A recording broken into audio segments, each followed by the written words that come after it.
एक ऐसा देश जो पूरे दुनिया से अलग है, जो पूरे दुनिया से 57 बरस आगे चल रहा है, जो पूरे दुनिया को छोड़ सकता है पर अपने संस्कृति को नहीं। उस महान देश का नाम है नेपाल। जहां आज के समय पूरी दुनिया विदेशी वेशभूषा संस्कृति अपनाती जा रही है, वहीं आज भी नेपाल में मंदिरों में जाके भगवान के शरण में जाना सबसे ऊपर माना जाता है। जहां की क्राइम रेट पूरे दुनिया से कम है, जहां लोग आज विश्वगुरु बनने का सोच रखते हैं, वहीं कई वर्ष पहले नेपाल के एक महान व्यक्ति ने नेपाल को विश्व गुरु बना दिया था। जहां आज लोग खुद को हिंदू होने का दिखावा करते हैं, वहीं नेपाल की संस्कृति से लेकर संविधान के नसों में सनातन बहता है, जो प्राकृतिक खूबसूरती के बारे में पूरे दुनिया से आगे है, जिसे देवताओं की बसाई हुई एक देवभूमि कहा जाता है, जहां आके लोगों को मनों को शांति मिलती है। एक ऐसा देश है नेपाल। स्वागत है आपका हमारे चैनल सामान्य ज्ञान में। आज बात करेंगे नेपाल के कुछ ऐसे रोचक तथ्यों के बारे में जो नेपाल को पूरे दुनिया से अलग बनाता है।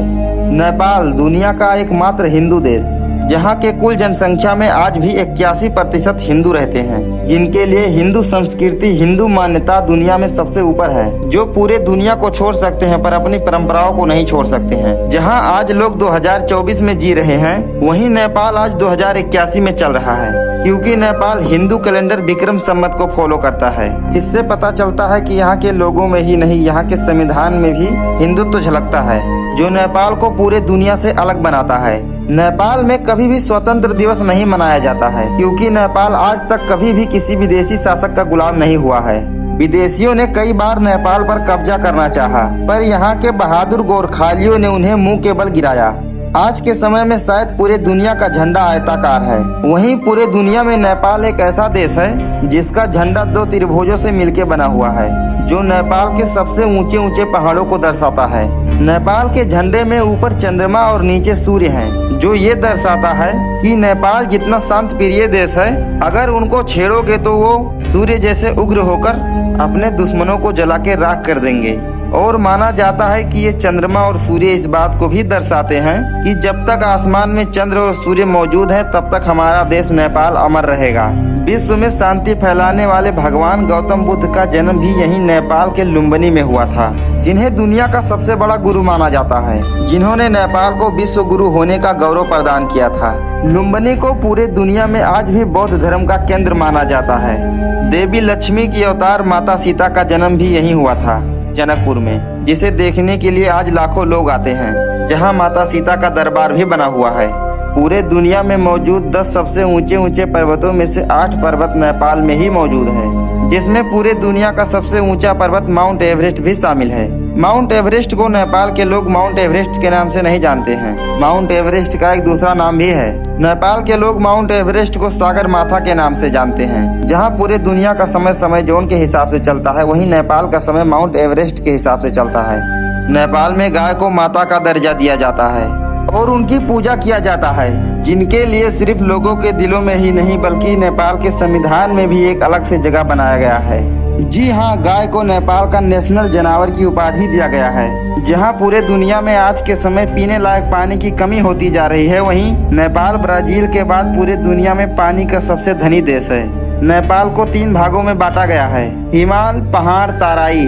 हिमाल में 12 महीने बर्फ गिरती रहती है, जिसके कारण यहाँ कुछ भी पैदा नहीं होता, लेकिन नेपाल की सबसे अधिक पानी यहीं से निकलती है। पहाड़ों पर ऊंचे ऊंचे पहाड़ हैं, जहाँ ज्यादातर मौसम में सर्दी होती रहती है। तराई भाग को नेपाल का अन्न का भंडार कहा जाता है, क्योंकि तराई क्षेत्र का पूरा भूभाग उपजाऊ है। नेपाल के सबसे बड़े मंदिर और सबसे पवित्र स्थानों में काठमांडू में बना भगवान शंकर का पशुपतिनाथ मंदिर को माना जाता है, जिसे नेपाल की संस्कृति का केंद्र भी माना जाता है। दुनिया का सबसे ऊंचा पर्वत नेपाल में मौजूद है, माउंट एवरेस्ट। वहीं दुनिया का सबसे छोटा आदमी भी नेपाल में ही मौजूद है, जिनका नाम है चंद्र बहादुर। नेपाल के पहाड़ियों पर कई बार हिम मानव देखा गया है, जिसे याति भी कहा जाता है।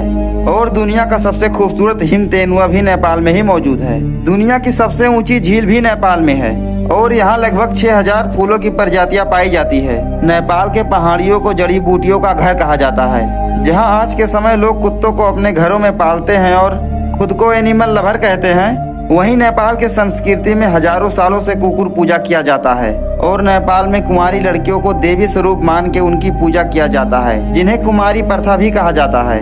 जहां आज के समय पूरी दुनिया में जब दो लोग मिलते हैं तो हाथ मिलाते हैं, वहीं नेपाल में आज भी जब दो लोग मिलते हैं तो हाथ जोड़कर नमस्कार करते हैं। हमारे पड़ोसी देश भारत में भी पहले ये बहुत किया जाता था, पर अब धीरे धीरे वहाँ के लोग भी हाथ मिलाना पसंद करने लगे हैं। नेपाल में नमस्ते का मतलब वो आपके अंदर बसे भगवान को नमन करते हैं, जो कि यहाँ के संस्कृति का एक बड़ा हिस्सा है। वहीं नेपाल का चितवन नेशनल पार्क दुनिया में लुप्त हो रहे जंतुओं का घर है। आपने अभी तक एक ही अमेजोन का नाम सुना था, पर आज आपको दूसरे अमेजोन के बारे में बताएंगे।